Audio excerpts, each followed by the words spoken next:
In this video I wanted to kind of give a brief overview of what my finishing process is for my chip carvings. And I'm not a woodworking expert. I don't necessarily have a lot of knowledge or experience in different kinds of finishing. This is just the system that I kind of first learned, and I've tweaked very minorly for things that I'm going for, but basically it's just kind of what I've always used and it works for me. So I'm sure there's other good methods that people have out there, but this is what I use.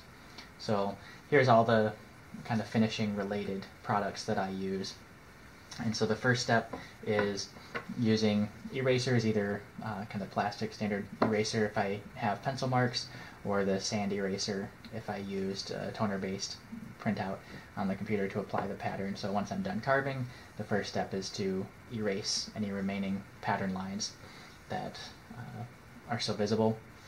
And then at that point, I'll usually wait the next day, kind of take a break, go take it out into the daylight to make sure that I did get all the pattern lines, and just I'm happy with kind of where it is at that point before I move forward, because once I move forward then I'm kind of committed to where I'm at.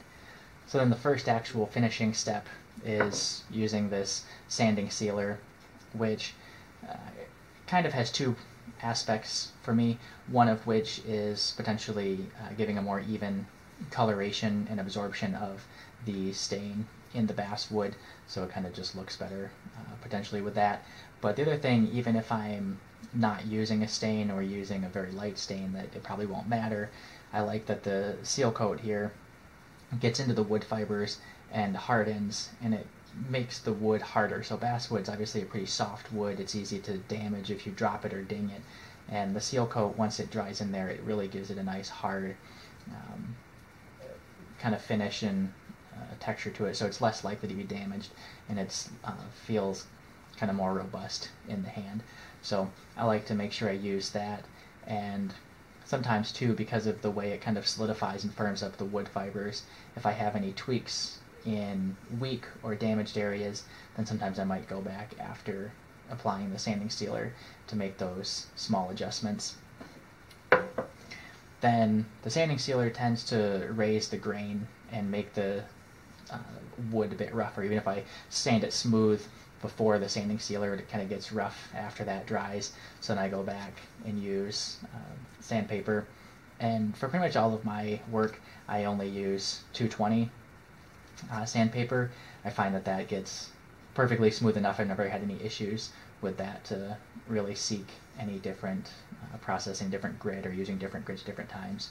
So just the 220 sandpaper after the sanding sealer to make sure that's nice and smooth. Then I use a stain, and these are the two kind of basic stains that I use, either a gel stain, and this one is Georgian Cherry, so it's kind of a red tinted dark color. I've got another lighter brown color that I use often, and the other one then is an oil penetrating stain, and those tend to have a bit more of a natural look to it. It looks like the wood is actually whatever the color this is. So for golden pecan, if I typically will apply 3 coats of this one to help get a nice rich color. Just 1 coat barely changes the color, but if I use 3, it kind of gets more of that warm golden color to it that I like this stain for. Whereas with the gel stain, just 1 coat, wipe it off the top immediately, and it gives a nice contrast. So I use this one more for detail work, really small chips or words that are harder to see. So that adds a contrast between the carved out parts and the not carved parts. Whereas for either larger or simpler patterns, this stain, which mostly just relies on the natural shadows created by the carving, works fine.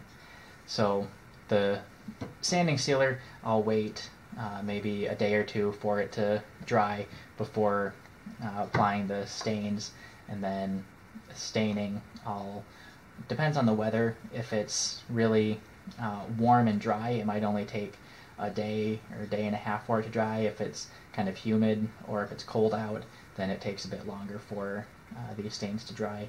So I usually like to err on the side of caution and give it like a full 3 days after staining before I move on. And so then the last step is the clear coat on top, so I use this spray lacquer. And again, depends on what the product is if it's going to be a heavy use product, if I use typically 2 coats for something that's going to be kind of light, like a Christmas ornament or something, but I'll use 3 coats for something that's either a bit nicer that I want to make sure it's really protected, like a wedding plate, or if it's going to be a higher use product like a napkin holder or something like that. And so my 2 typical finishes here are matte or semi-gloss, and there's no real rhyme or reason. I just kind of go by what I feel like based on maybe the stain that I used or the type of item it is. The semi-gloss gives it just a little bit of a slight sheen, kind of a more luxury type of feel to it. So I go back and forth between those a lot, just kind of as I see fit for each item. And like I said, either 2 or 3 coats of those.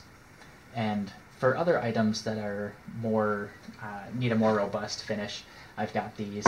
So this engine enamel I use for trivets, so up to 500 degrees, make sure that the wood's not damaged and it's able to handle hot pans and pots being put on it without either melting the finish or burning the wood or whatever.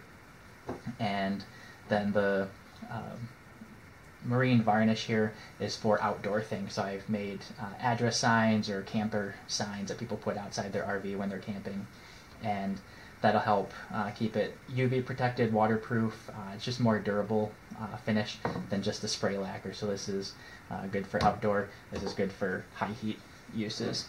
But those, I don't do a whole lot with those as much as the lacquer.